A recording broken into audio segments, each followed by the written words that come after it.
श्री गणेशाय नमः। श्री सीतारामाभ्यां नमः। श्री हनुमते नमः। श्री उमापते नमः। श्री गुरुवे नमः। सब संतन की जय जय। जय जय सीताराम। राधे श्याम।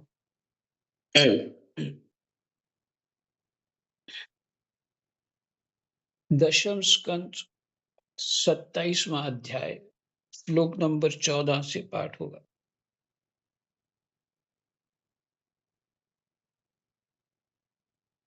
जो देवराज इंद्र हैं वो भगवान से प्रार्थना कर रहे हैं। अंतिम श्लोक में कहते हैं, जो 13वां श्लोक है, प्रभु आपने मुझ पर बहुत ही अनुग्रह किया। मेरी चेष्टा व्यर्थ होने से मेरे घमंड की जड़ उखड़ गई। मेरी चेष्टा व्यर्थ होने से मेरे घमंड की जड़ उखड़ गई। आप मेरे स्वामी हैं, गुरु हैं और मेरी आत्मा है। मैं आपकी शरण में हूं। श्री सुखदेव जी कहते हैं, परीक्षित, जब देवराज इंद्र ने भगवान श्री कृष्ण की इस प्रकार स्तुति की, तब उन्होंने हंसते हुए मेघ के समान गंभीर वाणी से इंद्र को संबोधन करके कहा,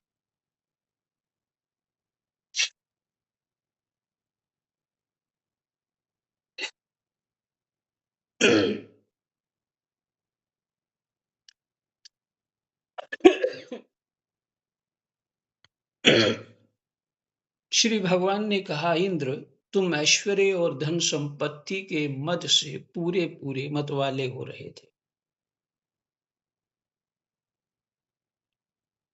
कृष्णाय वासुदेवाय हरे परमात्मने प्रणतः क्लेशनाशाय गोविंदाय नमः।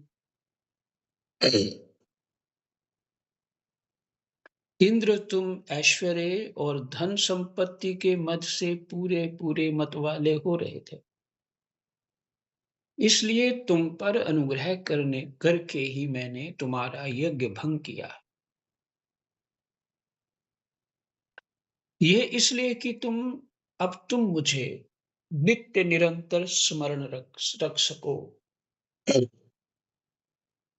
जो ऐश्वर्य और धन संपत्ति के मद से अंधा हो जाता है, वह यह नहीं देखता कि मैं काल रूप परमेश्वर हाथ में दंड लेकर उसके सिर पर सवार हूं।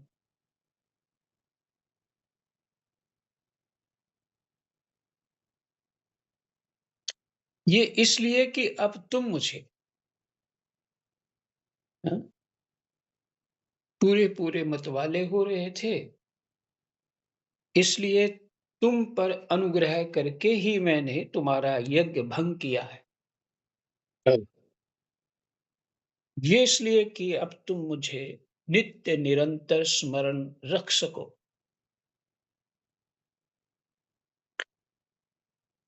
हम्म,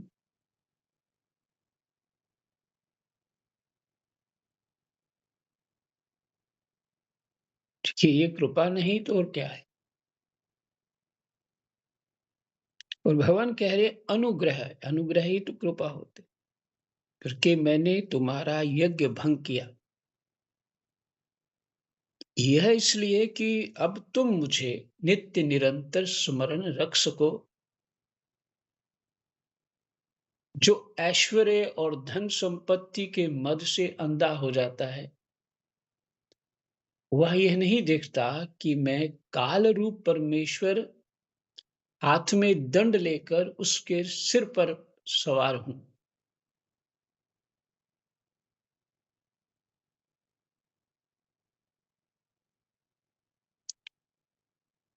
बस यही परीक्षा अपने भीतर होनी चाहिए।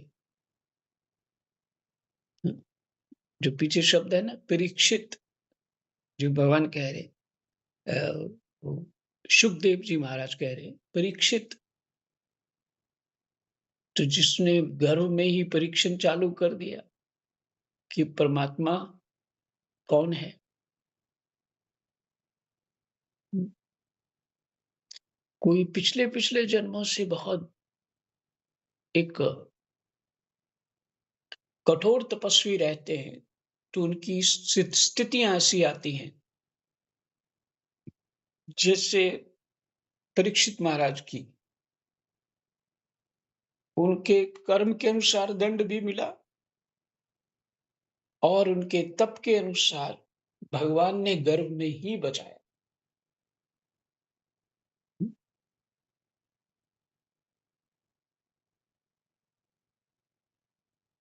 केवल शरीर को लेके ही जीवन हमें सुख मिले और हमें मौज मिले, सम्मान हो, हमारी लोग सेवा करें, इसके लिए जीवन नहीं होता। ये तो पशु वृत्ति है, पशु वृत्ति है बिल्कुल, ऐसे विचार करना। और विचार है जो शास्त्र दे रहा है।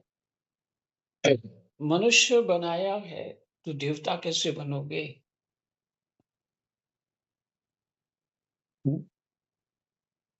कि अपना जो मतवालापन है, धन संपत्ति का मद है, अपने जो हमें बुद्धि का भी मद हो जाता है। हम बड़े समझदार हैं जी, हमने ये कर लिया, वो कर लिया। हुँ, और इस तरह से चिंतन होता है जिसका, फिर जब उसको कष्ट होता है, तो फिर वो बिल्कुल बकरी की तरह ब्याँ-ब्याँ करने लग जाता है। इसने ये कर दिया, उसने उसने वो कर दिया, मेरे को दुःख दिया।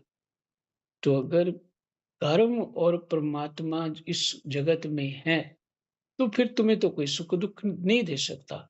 इसका अर्थ है कि तुम्हारा ही कर्म है कोई, है ना? और अगर व्यर्थ में कोई नया दुःख-सुख दे रहा है, तो यदि तुमने सहन कर लिया, तो उसके सारे पुण्य आपको फ्री में मिल जाएँगे।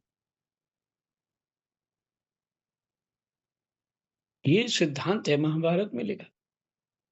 सहन कर लो, बस उसका पुण्य गया और आपके पास आ गया। कोई भी क्रिया व्यर्थ नहीं होती है।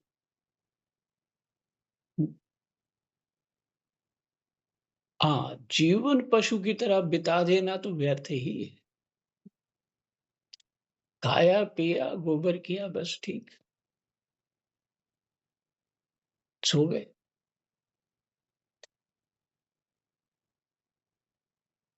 और अपने अहंकार की पुष्टि करते रहे। हम ऐसे हैं, हम ऐसे हैं, किसी भी तरह से या तो उनके समान बनने का प्रयास शुरू होता है और या फिर उनसे बढ़कर के बनने का प्रयास होता है। नॉर्मल रहने की किसी की इच्छा नहीं होती है। विवेक होगा तब होगा, विवेक नहीं होगा तो फिर तो विवेक तो बिनु सतसंग विवेक न होई, राम कृपा बिनु सुलभ न सोई। तो राम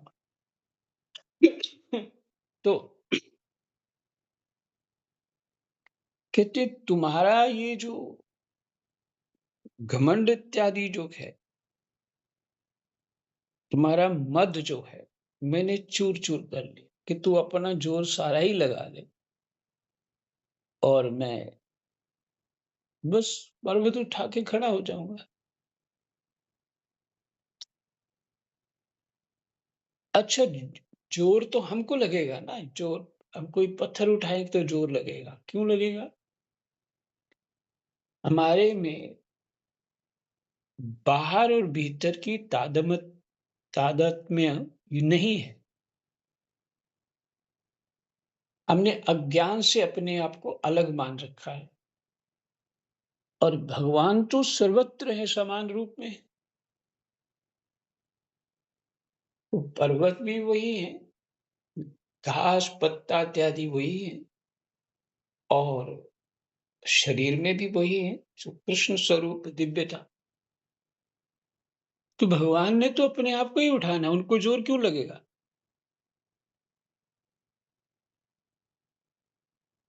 है ना? ये वेदांत के दृष्टि है, विचार करना चाहिए। वेदांत तो यही कह रहे हैं। हाँ, हमारे जैसे जो शरीर में बद्ध हैं जीव, शरीर ही मानते हैं आप अपने आप को, कर्म को, फिर शरीर से उठते हैं। अगर थोड़ा धर्म का उनको ज्ञान होता है तो कर्म में जाके फँस जाते हैं। कर्म तो कर्म की भी समझ होनी चाहिए, कर्म कहाँ तक क्या करना है, कितना मानना है इसको, कितना नहीं मानना है।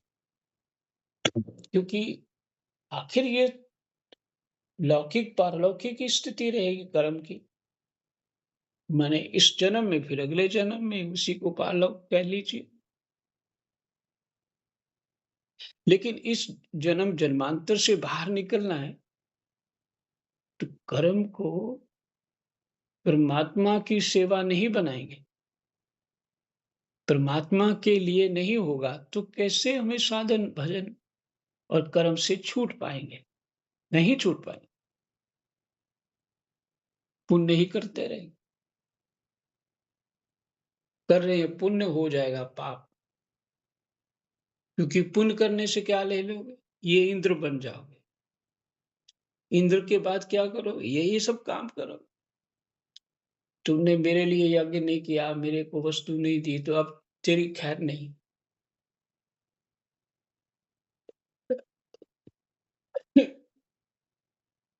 भई कोई कह रहा था आवाज़ आपकी ठीक नहीं आती, तो आप सबको ठीक आ रही है?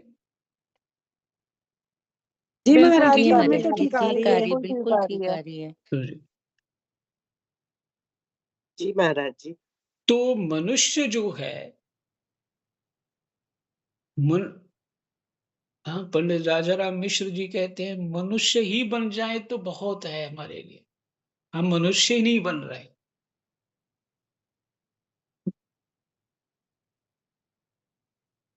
मनुष्य में विवेक युक्त जीवन जीने की, परमात्मा के आज्ञा अनुसार जीने की एक युक्ति होती है और अपने को इस बंधन से मुक्त कर लेता है।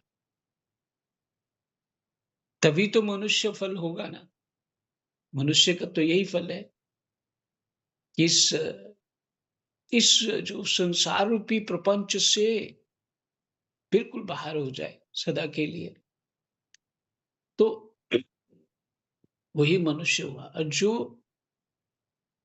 कहीं कुछ और स्थिति में फंसा हुआ है, तो मनुष्यता ना मनुष्य है, ना मनुष्यता का फल लिया उसने। हुँ।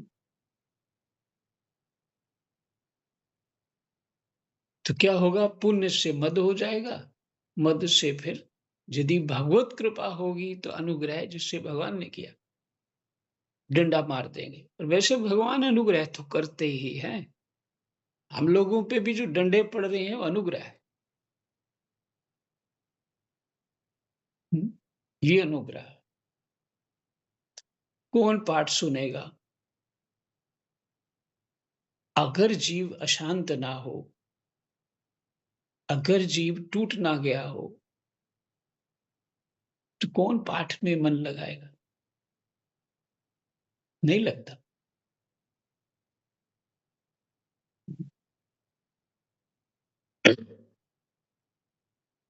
और जब भगवत कृपा से पाठ में मन लग जाता है, वो वही तो भगवान ही कुछ खेल रच रहे हैं ना, ये उनका अनुग्रह है। तो भगवान के जो डंडे हैं ना, वो हमारे लिए साधन है, क्योंकि हम स्वयं तो अपने विवेक से वहाँ चल नहीं पा रहे।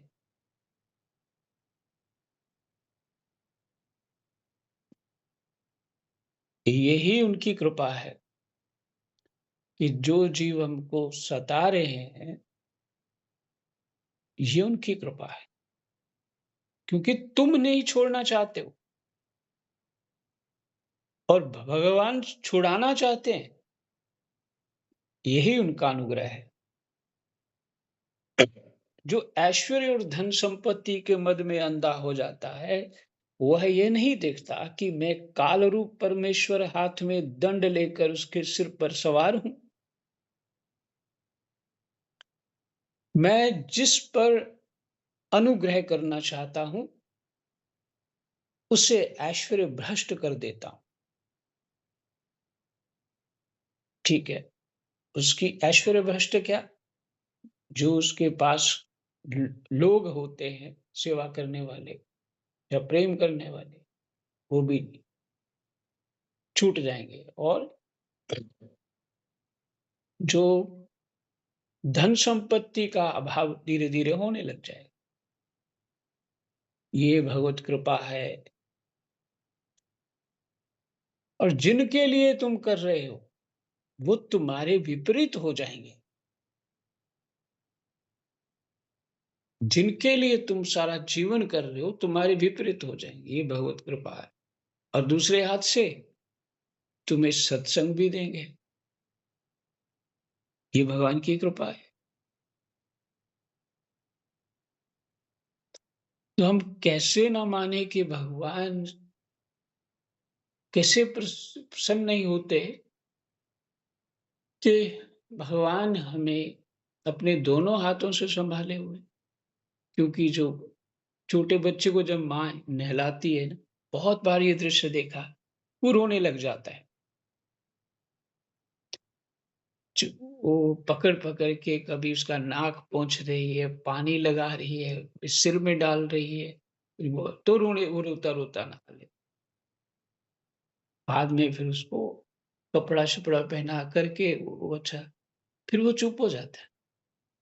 अच्छा लगता है। बस यही कुछ ऐसा ही दृश्य लगता है।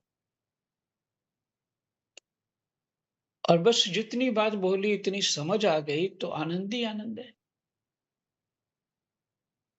उस भगवत कृपा का अनुभव करना हमारा विवेक होना चाहिए, अनुभव होना चाहिए और उसके आनंद में रहना चाहिए। भगवान की ये स्नेह नहीं है माँ की तरह तो और क्या है?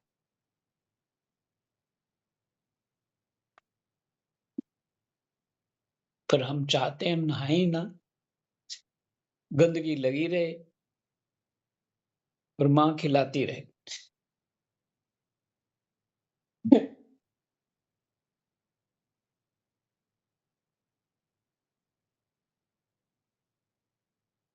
जन्म मरण का चक्कर भगवान ही छुड़ाते हैं। वही ज्ञान देते हैं, दूसरा कोई दे ही नहीं सकता। वही ज्ञान देते हैं। भागवत जी से मैं आपको सुना रहा हूँ, और कोई नहीं दे सकता। वही ज्ञान देते हैं।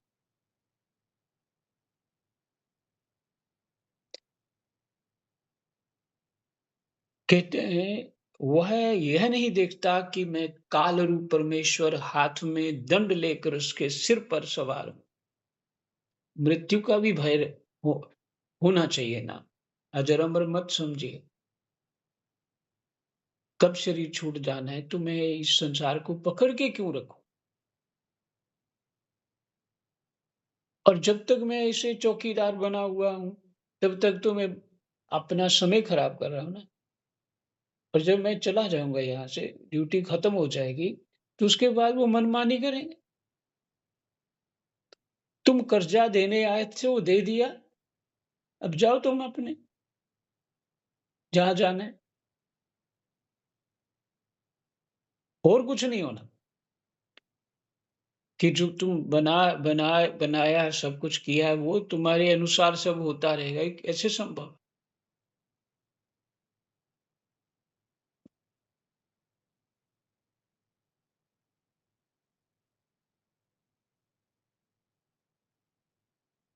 ऐसे ऐश्वर्य भ्रष्ट कर देता हूँ, ये उनकी कृपा है। मैं जिस पर अनुग्रह करना चाहता हूँ, उसे ऐश्वर्य भ्रष्ट कर देता हूँ। इंद्र, तुम्हारा मंगल हो। बस भगवान की कृपा ही मंगल है। अपनी स्मृति हो जाना ही मंगल है। परमात्मा की अपनी स्मृति माने परमात्मा की स्मृति हो जाना ही मंगल है। अब तुम अपनी राजधानी अमरावती में जाओ। इंद्र को तो एक ही डंडा पड़ा और उसको समझ में आ गया। उसकी स्तुति देखो, सब समझ गया वो। ये बताया इंद्र ने अपनी स्तुति में कि मैं सब समझ गया। तो ठीक है, अच्छे बच्चे हो। इंद्र तुम्हारा मंगल हो। अब तुम अपनी राजधानी अमरावती में जाओ और मेरी आज्ञा का पालन करो। अब कभी घमंड ना करना। नित्य निरंतर मेरी सनिधि का, मेरे संयोग का अनुभव करते रहना।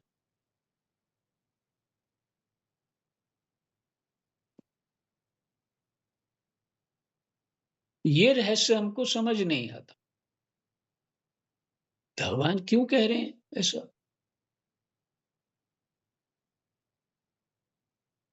इसके अतिरिक्त कोई साधन नहीं है उनको और कुछ इस संसार में परमात्मा की स्मृति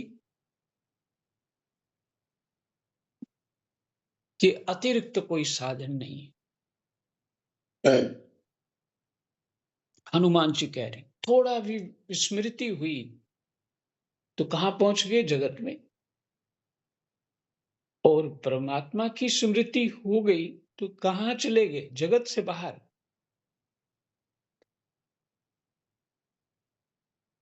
विपदा प्रभु सोई, जब तब सिमरन भजन ना होई। रामायण में विपदा प्रभु सोई, और तो कोई विपदा नहीं। तो दुख कभी भी हमको भगवान से दूर नहीं करता। सुख जो हम चाहते हैं, जिसके लिए मरे जा रहे हैं, जिसके लिए सारा पाप इकट्ठा करते हैं, वही भगवान से दूर करता है। क्योंकि सुख में सभी समस्त इंद्रियां, मन बुद्धि विषयों में रम जाता है, संसार में रम जाता है। कपड़े, सामान इत्यादि खरीदना, दिखना, दिखाना, बस इसी में अपने आप को स्टैंडर्ड दिखाना, बस इसी में। वो जैसे वो कई जानवर जो पशु पक्षी होते हैं ना, वो अपने किसी मादा को प्रसन्न करने के लिए पंख फैला रहा होता है, कोई कुछ कर रहा होता है, कोई कुछ कर रहा होता है। वही है, सब कुछ और है ही कुछ नहीं। कर लिया तो क्या पा लिया?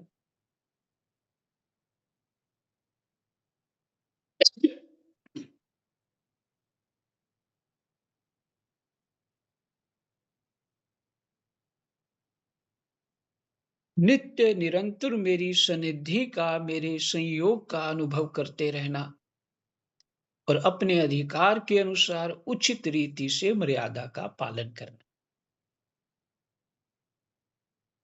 बस ये श्लोक नंबर 17 दशम स्कंद का जो 27वां अध्याय है, श्लोक नंबर 15 को बार बार पढ़िए और हो सके तो याद कर लीजिए। फिर से सुन लीजिए। इंद्र तुम्हारा मंगल हो। अब तुम अपनी राजधानी अमरावती में जाओ और मेरी आज्ञा का पालन करो। अब कभी घमंड ना करना। नित्य निरंतर मेरी सनिधि का, ये है पाठ करने योग्य। नित्य, यहां से नित्य निरंतर मेरी सनिधि का, है? कि मैं तुम्हारे साथ ही हूं, साथ हूं, सनिधि का, मेरे संयोग का अनुभव करते रहना।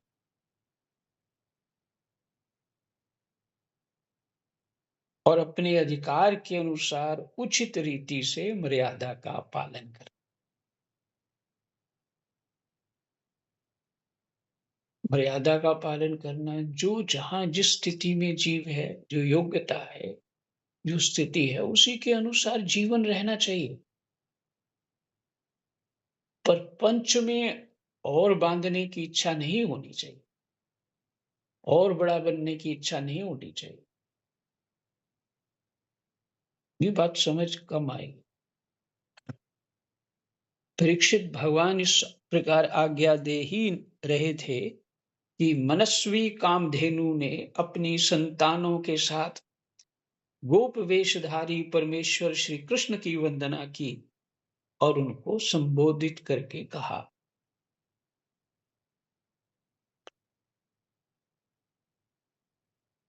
कामधेनु ने कहा, सच्चिदानंद स्वरूप श्री कृष्ण, आप महायोगी योगेश्वर हैं। आप स्वयं विश्व हैं, विश्व के परम कारण हैं, अच्युत हैं, संपूर्ण विश्व के स्वामी। आपको अपने रक्षक के रूप में प्राप्त कर हम सनाथ हो गई।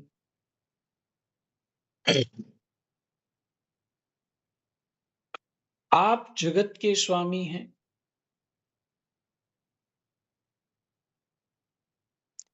परंतु हमारे तो परम पूजनीय आराध्य देव ही हैं। प्रभु, इंद्र त्रिलोकी के इंद्र हुआ करे, इंद्र त्रिलोकी के इंद्र हुआ करे,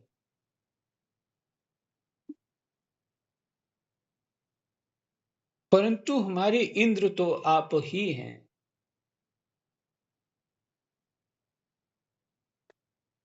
अतः आप ही गौ ब्राह्मण देवता और साधु जनों की रक्षा के लिए हमारे इंद्र बन जाइए। देखिए, गो मैंने इंद्रियां, गो मैंने इंद्रियां, और इंद्र, इंद्रियों का राजा कौन? मन है, पालन करने वाला, इंद्रियों को पालन करने वाला, सुख देने वाला कौन है? इंद्र है। तो आप हमारे इंद्र हैं, ये भगवान को कह रही हैं। हम गौएं ब्रह्मा जी की प्रेरणा से आपको अपना इंद्र मानकर अभिषेक करेंगी। हम गौएं ब्रह्मा जी की प्रेरणा से आपको अपना इंद्र मानकर अभिषेक करेंगी। ब्रह्मा जी ने भेजा होगा। विश्वात्मन आपने पृथ्वी का भार उतारने के लिए ही अवतार धारण किया है।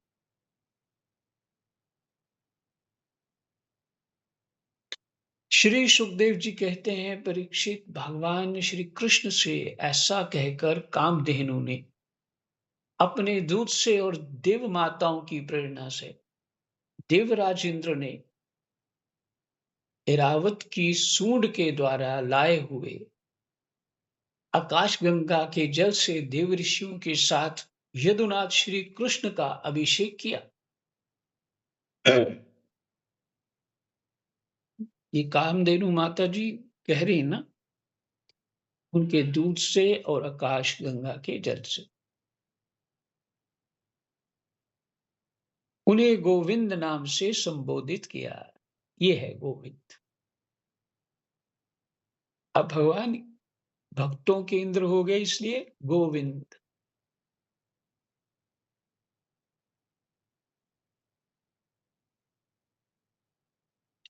अ, शीतल जी, राम राम। राम राम महाराज जी। गोविंद, ठीक है। उस समय वहां हाँ नारद जी महाराज। उस समय वहां नारद, तुमरु आदि गंधर्व विद्याधर सिद्ध और चारण पहले से ही आ गए थे।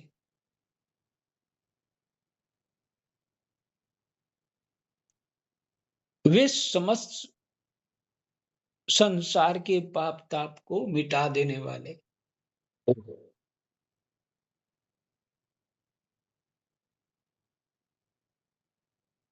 भगवान के लोक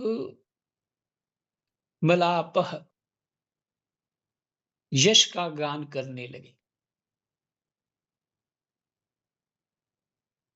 लोक कमलापह यश का गान करने लगे। शब्द क्या है? अर्थ नहीं लग रहा अभी। वे समस्त संसार के पाप ताप को मिटा देने वाले भगवान के लोक मलापह यश का गान करने लगे। मेरा ख्याल है अगर मलापह है, मल होता है उसको दूर करने वाले, है ना? उस नेट पे आप देख लीजिए, मुझे भी बता देना। भगवान के लोक मलापह यश का गान करने वाले और अप्सराएं आनंद से भरकर नृत्य करने लगी।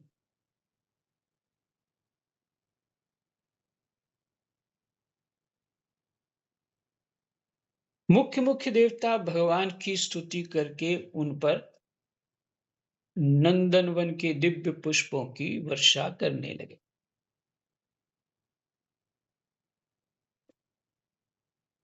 फिर से मैं 24वां श्लोक पढ़ रहा हूं। उस समय वहां नारद, तुम्बुरु आदि गंधर्व, विद्याधर, सिद्ध और चारण पहले से ही आ गए थे।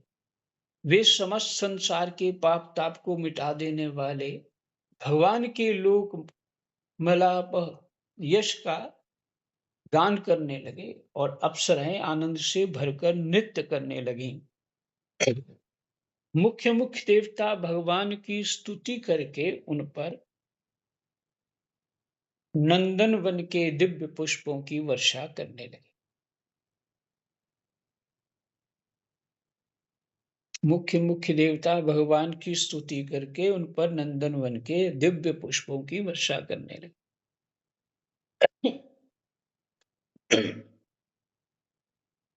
तीनों लोकों में परमानंद की बाढ़ आ गई और गौओं के स्तनों से आप इतना दूध गिरा कि पृथ्वी गीली हो गई।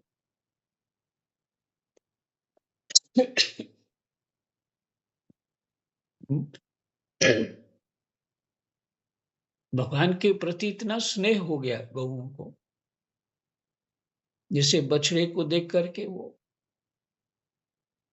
उसके स्तनों में दूध आ जाता है। नदियों में विविध रसों की बाढ़ आ गई, वृक्षों से मधुधारा बहने लगी।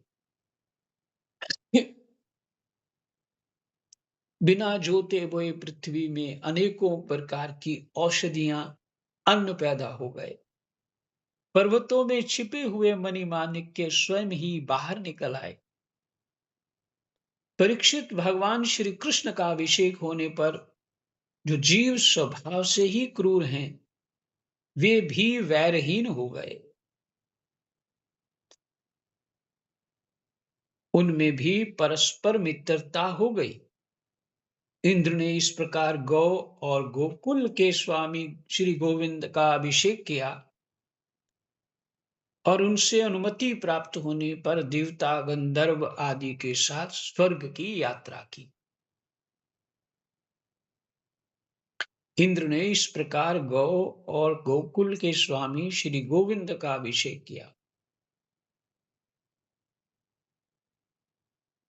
और उनसे अनुमति प्राप्त होने पर देवता गंधर्व आदि के साथ स्वर्ग की यात्रा की। यही विश्राम हुआ 27वां अध्याय। जय जय सीताराम। राधे श्याम। कृष्णाय वासुदेवाय हरे परमात्मने प्रणतः क्लेशनाशाय गोविन्दाय नमो नमः। जय जय।